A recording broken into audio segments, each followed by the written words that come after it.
stuff and community stuff. Not really. I'll talk about whatever you guys have, man. Okay. There's nothing I'm not prepared to talk about. Well, you haven't been asked about 20 times already. All right, I've probably been asked before. So. Hey, we're out here at Noda Brewing in North Charlotte for the CLTFC Pop-Up event. I'm JT, that's Lee, and our esteemed guest today, Nick Kelly, president of your Charlotte FC. I'm going to get behind the camera. Lee's going to ask him some questions. We also got some questions from the fans out here at this great turnout, because we are ready to have a great time with this soccer club. Can't wait. Take it away. All right. Thanks. Hey, guys, everybody. Thanks, Nick, for joining us, man. Yeah, I don't know. Can we shake? Yeah. Weird COVID stuff, but whatever. We'll get through it. So, yeah, man. So here we are, Noda, right? We're here with the pop-up. How's the turnout been? It's been great. I think that we've, overly impressed with how many people showed up. The weather's amazing. It's almost 70 degrees. Yeah, it's nice. We were blown away by the. I mean, we had a line around the corner for people to get in. So it's been fantastic. I think that for better or worse, we've sold out of most of the Adidas gear we had. We've got a handful of smalls left, but that's a good problem. So I think that we'll continue to start doing these every couple of weekends to make sure we're out in the community now that some of the restrictions are being lifted and people are feeling more comfortable. We've got to engage. So that's right. It's a fun way to do it. Yeah. So for the Adidas stuff, obviously we know the Fanatic stuff we can get on the MLS store, the Charlotte store. Where can folks go to get that? Yeah, the best way right now is the team store over at the stadium. Okay. So we split the store with the Panthers. So if you're a fan of either the Panthers or us, you can walk in and grab it. So we've got everything from the Adidas gear to some of the Vineyard Vine stuff, you name it. So we've got a little bit of everything, and it's probably the best place too because it's constantly updated on a daily basis. At the store, right? Yeah. So so Brent's out here, and obviously he's going to Independence. What's your thoughts on that? Look, it's great. I mean, the guys at the Independence run an amazing franchise, and then the other piece for us too is that we can keep Brent close. Yeah. So I mean, he's an amazing gentleman, and he's from the area, so having him the ability to bring him out to events like this, and really also to have him stay close to our academy team and train. Being helpful. And as we start recruiting players this summer to join our team, we want to make sure we have somebody here who can show them around and genuinely knows the marketplace. Right. So I mean, he's been a tremendous help. Before we've even played a match. Yeah, we hit him up. We're going to get a bus with Chico. Yeah. And we're going to drive around. He's going to be the ambassador. And we wanted to do like a tour with the players and get like a little bus and have him standing up in the front. Saying, and to the left is, whatever. Yeah, for like Sergio and those guys. And everything like that with Jan and Sergio and all these different players. Yeah. Yeah, I think we're so lucky to have him as almost like an ambassador, not only for the new club, but for Charlotte in general. So I think we're really lucky to have him. Well, you're completely right. And the other part is too is like this summer when these guys wrap up their season, we hope to have them in town for a couple of days just to to do just that. To like have me, Zoran, Brant, Mr. Tepper, Tom, show them around. Like just show them like, hey, you're moving here in 6 months. Yeah. Like here's the neighborhoods, here's the schools, here's everything else. So they're relatively young gentlemen, so it'll be a little bit easier to find them an apartment because they're not looking for schools and stuff like that. But I mean, we'll undoubtedly have a mix of players that age, experience, everything. So it'll be good to kind of do a dry run with them this summer. Yeah, I'm excited. Like JT touched on, Brand's just been really good for the community. So I'm out there with the schools and then obviously with the academy guys. So yeah, check him out at Independence. I think Independence preseason starts next week, maybe. Yep.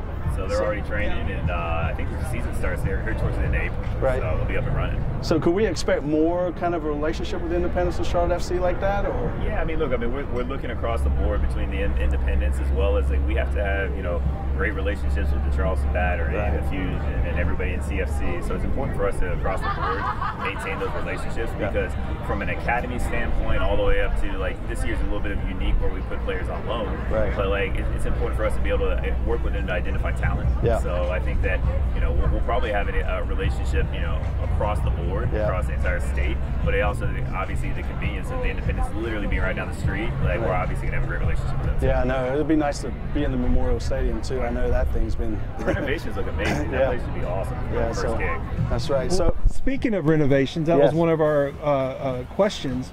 Is when will they release the stadium, like a promo or anything online of the renovations? I know there's stuff planned, obviously, it's happening right now, but when are you going to let the public see?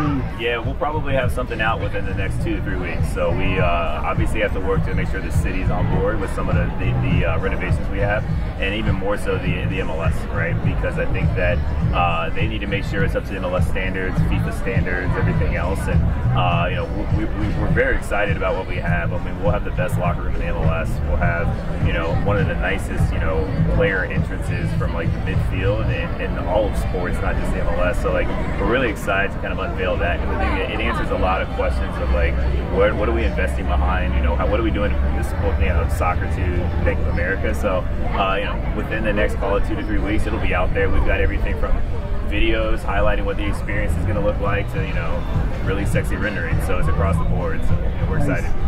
I guess kind of we'll give you some softball questions. Like for instance, growing up, you've mentioned you played and that sort of thing, and there's some rumors at one point you was a United fan. I was. Yeah. So do you still pull for those guys? No, I don't. I mean, when I grew up, I mean, at my age, I was around when the MLS launched. So right. And they had that huge push behind everybody from every team had a star, and they had everybody from. Poirier Campos was the team star, and Alexi Lawless, and everybody else. So it was a huge launch back in 25, 26 years ago. Right. So I was a DC United fan because I grew up in Virginia Beach, right. and so they did a big marketing push across the entire state of Virginia. Yeah. So that's the biggest reason when I was younger I was a fan. But I went to a couple matches at RFK back in the day, and then I haven't seen their new facility yet, but clearly that my fandom has fallen off in the last couple months. Yeah, I'm sure you've been pretty busy, so it's hard to catch a game unless it's on the background somewhere. So so you played, right? Did you play in college or? No, I played in high school, obviously elementary and middle school, stuff like that. I played high school soccer and then travel select soccer in Virginia Beach area. So played a lot down in the Carolinas, Raleigh's, Monroe, Charlotte's of the world, Northern Virginia, and then I quickly realized I wasn't going to get a soccer scholarship, so I ended up getting a football scholarship. So I was good, but I wasn't that good. Right on, yeah. So going back to I guess Charlotte has held the Panther Stadium, Bank of America Stadium has held some games like the ICC and that sort of thing. Is there anything you might be able to tell us, or any kind of idea to maybe have Charlotte FC, for instance, play against the Manchester Uniteds in a friendly or anything like that? Yeah, I mean, look, we're obviously going to try and bring some international talent for a preseason friendly or just even an in-season friendly. Right.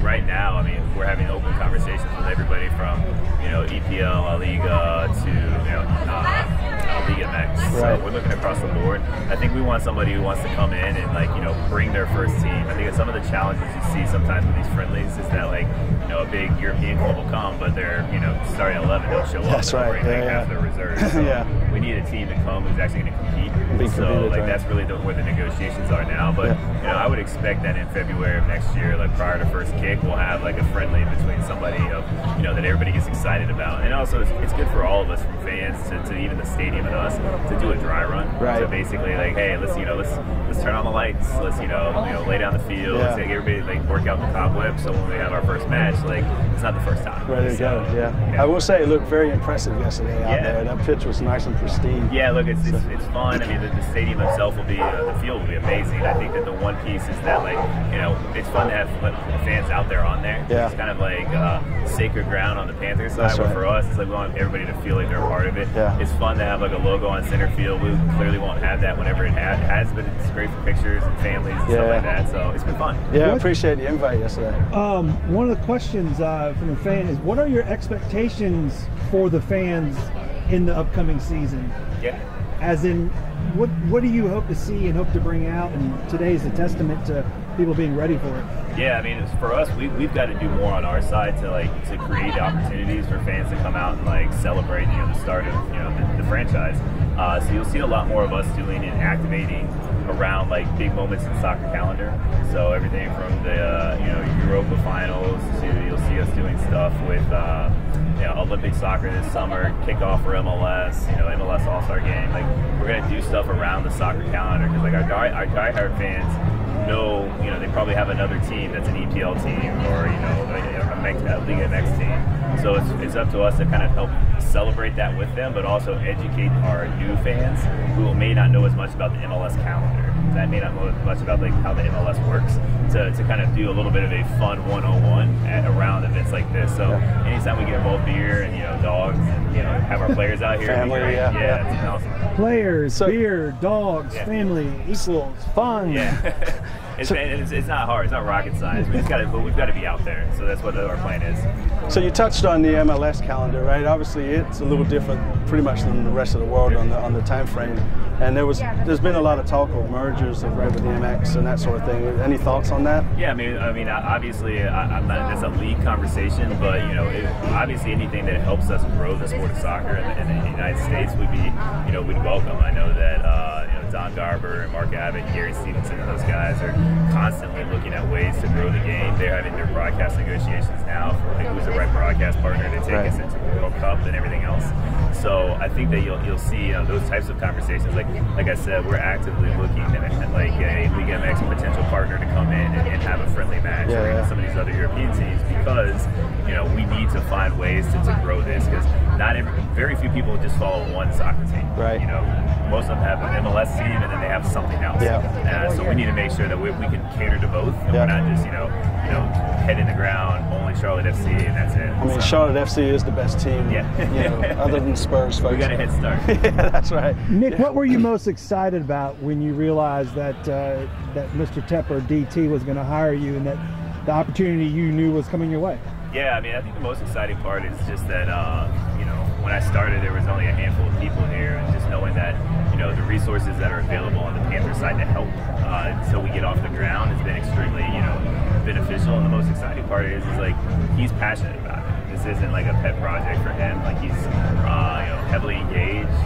Myself, Tom, Zoran, we all talk to him on a regular basis about this. So like, he's not an absentee owner, which sometimes can be prohibitive for the success of some of these soccer franchises. So to see the excitement and the involvement and engagement with him was like, made me excited. Like, the fact that it's not some HR person or recruiter trying to sell you a job, it's him. Like, it's hard not to be like excited about the opportunity. We call that trickle down passion. Trickle down passion. No, but seriously, if the owner of the team is not just about money, but you have the passion, and he's excited about it, and he wants to talk to you about it, not just like, hey, what are the X's and O's, but the whole, you can feel it, Nick feels it, and Nick suits it out, and we all, just grab onto it. So with that being said, does DT, we passionately call him DT on here, right? So Mr. Tepper, DT, like, does he allow you guys to kind of run with the idea of the players you're interested in? Does he have any say into any of that? There's tons to say, right? I mean, I think we all kind of, operate in a world where we bring recommendations, and it's very much like, this is why we like this player, this is, the transfer fee or the upside or whatever it may be, similar to the football side. But it's very much it's not like we're running wild. Zoran and his team, led by, Mark and everybody else, we're literally laying out for him, like, here's the roadmap for the next 12 months. So, like, helping him understand why we're signing players now. We don't have another match for a year. So, he's been heavily involved, and he just wants to know, right? He wants to make sure that, we have a strategy in place, and we're not just trying to go out there and, sign players and spend a ton of money, which has been good, because we've been getting some amazing players at a value, because we're planning so far in advance that, like, we're not waiting until December and be like, all right, let's get 22 players. Like, it's been like a smart rollout that, by the end of the summer, our hope is we have, 7, 8 more players that we're, by the time this draft comes and everything else, we only need a handful. Yeah, I will say, I think as much as it sucks from a fan perspective that the extra year we gain is, be able to watch Austin, how they do, and, I just think it's going to pay dividends for the long haul. Well, and we've been fortunate too, right? It's just that, like, even with COVID, for all the negatives that have been associated with the pandemic, is that, like, there's a lot of teams who are in a position where they need, they're willing to make bargains on players they may not have made 18 months ago. So like, we're looking for the right value, and we're looking for the right player. And that's been the one good thing for us, is that we don't have a desperate need today. So we've been able to be picky. And so having the expansion draft all to yourselves next year. That's right. I mean, we're not splitting it with Austin. The other piece is too, is we get to start as the number 1 overall pick. Like, we have a lot of things in our favor, to where, like, we can have the best player in the draft. We can have some of the best talent in the expansion draft. So, like, we're in a really, really good spot. And, like, those are for us, it's like thinking, like, if we can round out our roster in those times, as opposed to start building, we'll be in a better spot. So with that being said, you want to drop any names of our next sign-in or anything like that? Manager names or anything? No, I mean, look, we're having active conversations. Zoran's leading the push with us right now. We've interviewed several manager candidates from around the world. We hope to have somebody by early summer, because they need to now kind of step step in. And while we have a direction and a strategy, we need them to step in and weigh in on like who are the exact players for this philosophy, these positions, etc. Right, right, yeah. I mean, I'm sure it's Zoran and those guys have been doing an excellent job. I feel like we got that foundation on that side of the defense is set pretty good. So, kind of the topic on hand, right? The PSLs, right? So, a lot of people. I will say that there's a lot of pissed off people, for lack of better terms, right? Feeling that we've outpriced some of the folks that are true diehard soccer fans. The message that I'm reading online is, when they call in to get their deposit back, they're being kind of pushed to the supporters group area, like the supporters area, and that sort of thing. So, I feel like, and I'm not sure, did you guys adjust to where now it says like a 3-year plan on that? Yeah. Because it seems to have warmed up a little bit. But, again, you got the people that are staying true to their word, right? They feel like they've been outpriced and that sort of thing. Yeah, it's a fair question. So, we've heard the concern from day one. Right. I think that, there's a couple things. I think that the biggest thing for us is that, we want everybody to be season ticket holder. Right. And, unfortunately, not everybody, has the means to do so. Right. And I think that we see that across all sports. I think the biggest piece for us that we've been working on so far is, trying to accommodate those who do. Right. So, like, we put in the 36-month payment plans where it literally is like $9 a month. Right. So we're trying to make it as easy and the barrier to entry to come down as much as possible. I think the other piece is too is that not everybody's a season ticket holder. We'll have individual tickets as low as $20, where we'll have the opportunity for anybody to come in, regardless of their financial situation. Right. I think that the big piece is for us too is just that we're excited where we are. I mean, we've been on sale for a little bit over a month and a half. We're already top 10 in the league in season tickets. We've only got a couple hundred supporters seats left. Right. To your point on like, are we pushing people there? No. I mean, we've told some people like, that they want to basically like just like a seat in the lower bowl. That's it. But we've also been trying to do a really good job of educating them of like, this isn't like going to sitting there. Like, you're going to be standing. It's going to be a crazy environment. And we're also prepared too. They're like, I think there's some people who consciously bought supporter seats who will get there and be like, get me out, just because like they're not ready for it. I think that's so we've also honestly saved a couple hundred seats outside the supporter section because they think that they know that that's what they wanted and it's not. So we're encouraged of where we're at. We've already exceeded everywhere we thought we would be at this point. So it's just that we're trying to make as many accommodations as we can to get people in the door.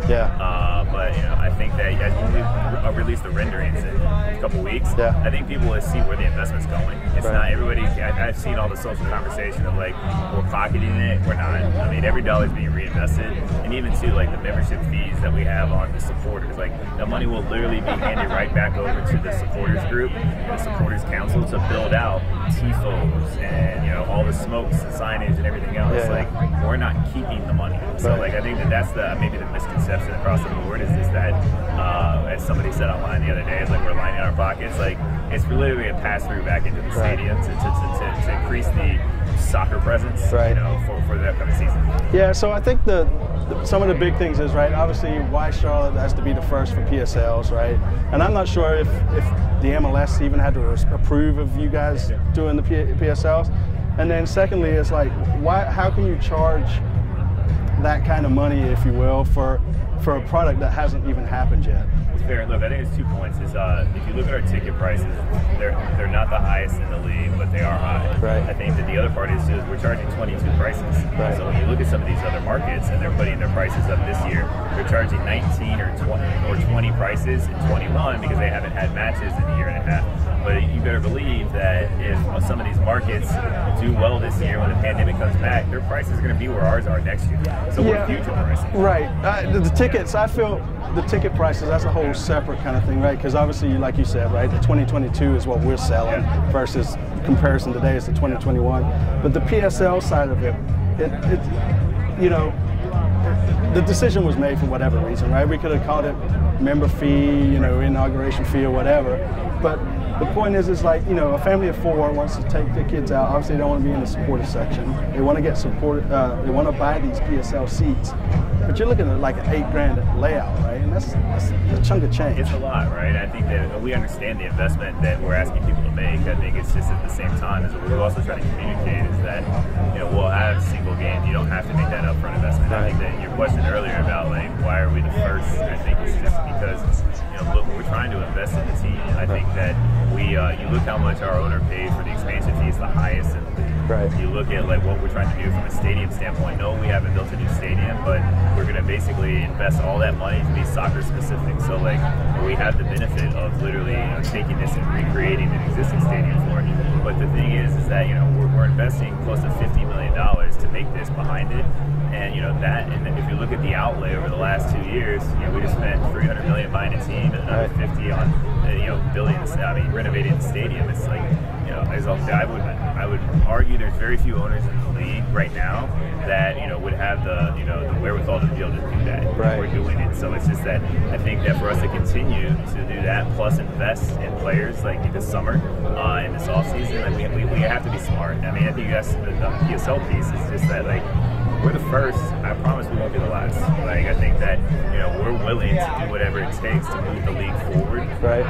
And if we have to take the heat right now in Charlotte, it's unfortunate, but at the same time, we want to push it forward because as a league, the MLS is a challenger league in the United States. Like we want to push them to operate like one of the big four. Right. And I think that this is one of the things. While unfortunate, like we're going to keep making them uncomfortable, and we're going to make everybody uncomfortable in the soccer world because our objective is we want to be treated like one of the big European teams, one of the big South American teams. Right. And to do so, we have to act that way. Yeah, so there's a couple of pieces there, right? So to be a big or act like a big team, it means big names and that sort of thing. So I guess the first part of the question, to hit your tail end, right? So are we looking to bring in big names like that as players? Or, I know that whole contract side, right, is and the players and all that is a little, you can't say for sure. No, we can't say for sure, and I think that the thing is, if it makes sense, we'll bring in talent that helps us win. Right. So, I think that you've seen a lot of wins and losses in the MLS right now with bringing in big talent. Right. You've seen some players work out really well that have helped teams get into the playoffs, but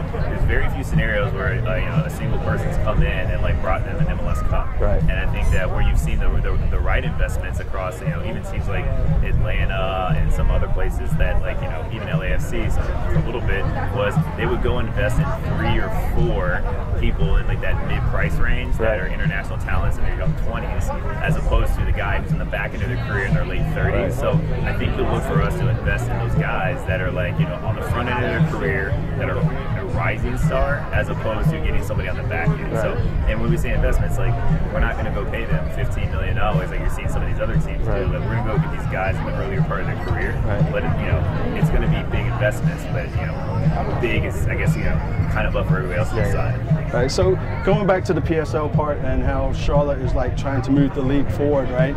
So we came in as the 30th team, right? So before the Sacramento mess happened. 29. Yeah, 29. We moved up. But before the Sacramento mess, right, we were the 30th team, and obviously the PSLs were decided before your time or whatnot. But then we got, folks like St. Louis, right? Their ownership basically called us out online, right? And I'm not asking to get into a spat on any of that, but your comment was that, we won't be the first or the last, but I think the fans' frustration is one, the PSLs were originally paid for by the Panther fans, right? And so, to us it feels like maybe double dipping. Yeah. And then secondly, we're seeing FC Cincinnati, we're seeing St. Louis, they're building all these brand soccer-specific stadiums, and I don't want to say it's like a jealousy, but it's why are we having to pay 2 or 3 times more than these guys, and we're stuck in an old 15, 20-year-old stadium, right? Well, that's a fair question. So the first part on the double dipping on the PSL. So the reality is that if you're a PSL owner for Charlotte FC, you get the similar benefits if you're a PSL owner for the Panthers. So it's basically the ability to buy tickets for Billy Joel next year. Right. The ability, and we had a question the other day, well, will I get my seat? Not necessarily, because the reality is that Billy Joel sets up in the end zone, right, and his stage is facing this way. You don't want your seat anyway, but you want to make sure you have a chance to get in the building before anybody else does. Right. So the benefits will obviously be there for the PSL owners. But to the back end of that question is that, look, from our perspective, is we have the best location in soccer.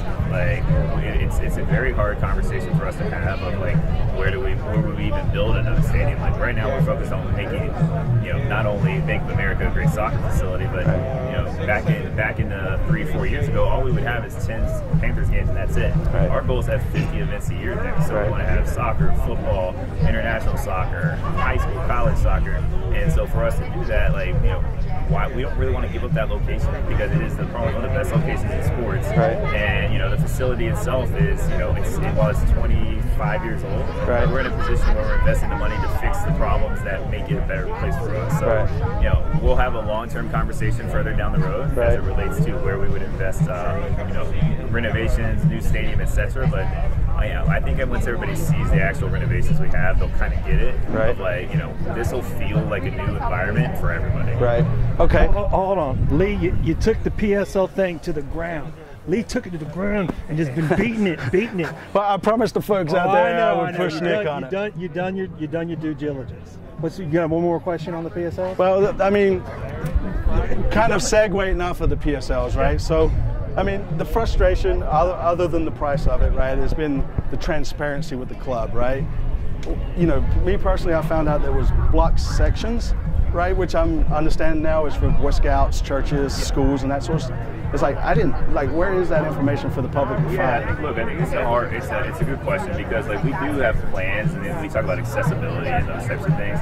We have plans for having tickets for everything from, youth academies to Boy Scouts and churches, you name it, right? I think that the issue is we didn't want to do a huge information dump and confuse everybody. Right. Because the reality is, and this goes back to the point, is not everybody can afford, nor do they want season tickets, and there will be options for all of it. So to your point, we have blocked off areas so we can have a group of 400 kids show up. Right. We have places blocked off for family and away teams and stuff like that. So when you look at the chart and you're trying to find seats, realistically, we've sold thousands of tickets. We also have blocked areas just because we know we're going to sell them, but just not a season ticket. So it's a fair question. I think that what we've tried to balance on the transparency piece is how much information is too much information, and then also too we have nothing really to hide there. So we've had people call and be like, hey, I have this seat for Panthers, why can't I get it for soccer? Right. And we've told them. I mean, pretty transparent. So it's just I think that as we hit the next wave of hey, we do group tickets, and then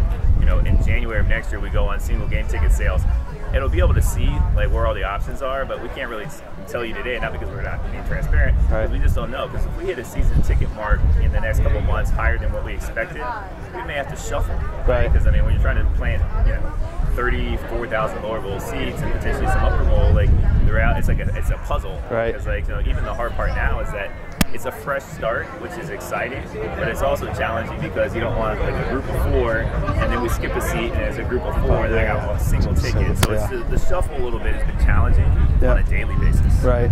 Okay. So, is there going to be any sort of announcement of how many tickets we sold? Do you have a date that you can tell the community? I don't know that we're going to do it anytime soon. I think we'll give everybody warnings. Is probably the right way to say it. We've got less than 1,000 supporter seats left, and we'll have 4,000 supporters in our section. We'll have one of the biggest ones in the league, and we're almost sold out there. Right. But we're trying to make those season tickets because I doubt the supporters group would want an individual buying an individual ticket there. Yeah. So we're running low there. So then our conversation becomes do we expand that? Right.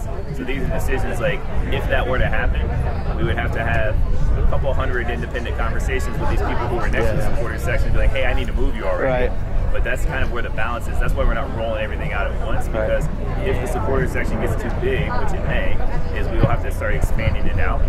And so we'll make announcements being like, hey, we've only got a couple hundred left, buy them now. And then we won't be crying wolf, because we'll basically say, all right, we're currently sold out.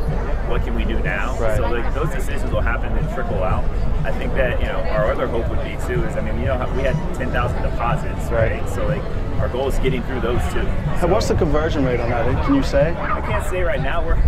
It's exceeded where we thought we would be, but before we've gone on we'll go on general sale early April. Right. So to the open public. Yeah. The fact that we're top 10 in the league, I don't think we thought we'd be here right now. Right. And we still have a year to go. Right. So we are aggressively reaching out to deposit holders. We haven't had a lot of people call and say, hey, I don't want it anymore. Right. We have had some, and it's a combination of things. It's either been the PSL conversation, it's been a conversation about their impact due to COVID, or they've moved, which is fair, but like we're talking less than 1%. So like we're in a position now of working with these people. It's my job though to create that sense of urgency, because like everybody we've talked to is like, yeah, I'm gonna get them later this year. It's like you can do that, but like I don't know that you'll have the same flexibility of where you want to sit 2 months from now, 6 months from now. Is there any plans to open the top bowl?